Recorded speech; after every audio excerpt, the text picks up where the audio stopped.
waxaa caawa magaalada Dooxa ee caasimadda dalka Qatar soo gaadhay isla markaana halkan ku soo dhaweynay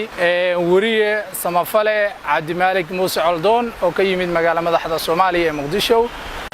isla markaana halkan waxaa si weyn ugu soo dhaweeyay qaybaha kala duwan ee jaaliyadda iyo waliba mas'uuliyiinta safaaradda ugu horreyn waxaa halkaas ka hadlay xogayaha koobaad ee safaaradda Cabdirasaaq Haashim iyo Aadan Maadey oo ka mid ah odayaasha jaaliyadda runtii aad baan ugu faraxsanahay in magaalada Dooxa uu noogu yimaado Cabdimaalik Muuse Coldoon oo halkaan ku soo dhaweyno xubno ka tirsan jaaliyadda iyo anagoo ka soconna safaaradda Soomaaliyeed ee dalkan ka mas'uuliin ahaan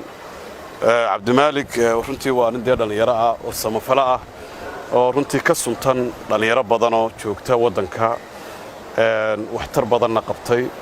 in la soo dhaweeyo iyo in runtii waxa weeyaan qalbi furnaan loo muujiyo runtii aad iyo aad bay muhiim u tahay isaga iyo cid kasta oo maanta Soomaaliya oo ummadda Soomaaliyeed iska dhibaataysan u diirnaxaysa ama u damqanaysa Cabdimaalik in badan waxaynu daawanaa fiidiyoyada laga soo duubo ama wax qabadkiisa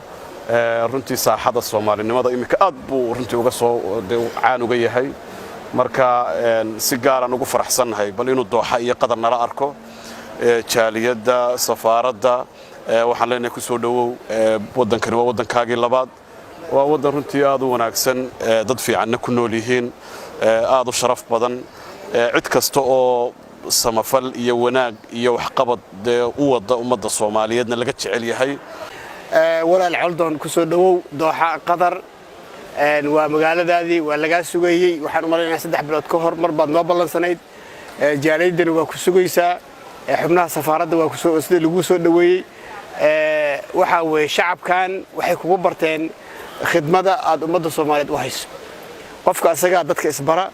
marka inaad qof Soomaaliyeednimada iyo islaamnimada ku dheer tahay waxay cajab gelisay sawiradaada kamid ah markii wadankan xisaarka la geliyay waa ninka kaliya aan ku arkay oo soo qoran qasaman biman rafaca samaa marka taa waxay ku tusinaysaa mawaaqiftiisa xataa dalkan xisaarka lagu hayay marka arrinta ziyaarada siyaasadaysan ma ahane hore inoogu qorshaysaneyd inuu noo yimaado duruufo asaga haysta darteed baa dib ugu dhacday kulamada iyo goorta aan la kulmi doono insha Allah waa idin soo sheegaynaa ugu dambeyntii isaguna waxaa halkaas ka hadlay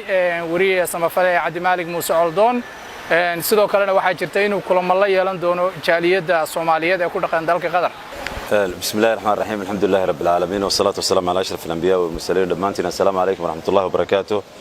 caawa waxaan soo gaadhay magaalada Dooxa dalka Qatar taariikhdu ah 25 bisha 2017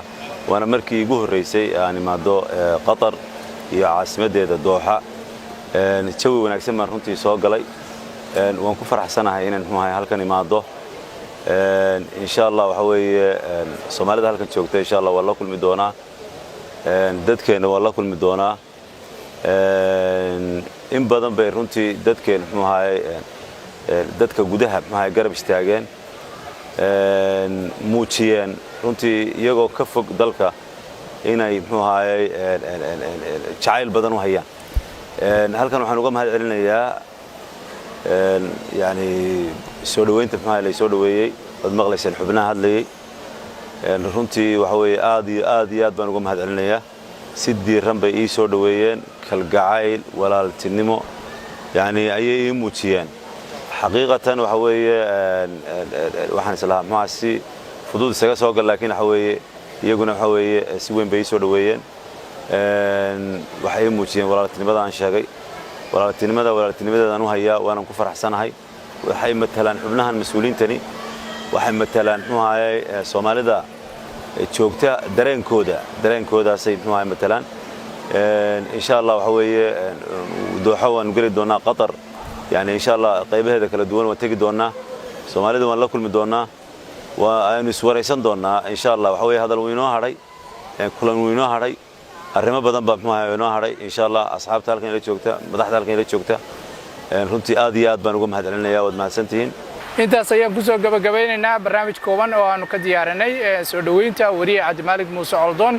وأنا أحمد عبد القادر إسماعيل أحمد درويشة تاني كلنتي دم بنبت كلي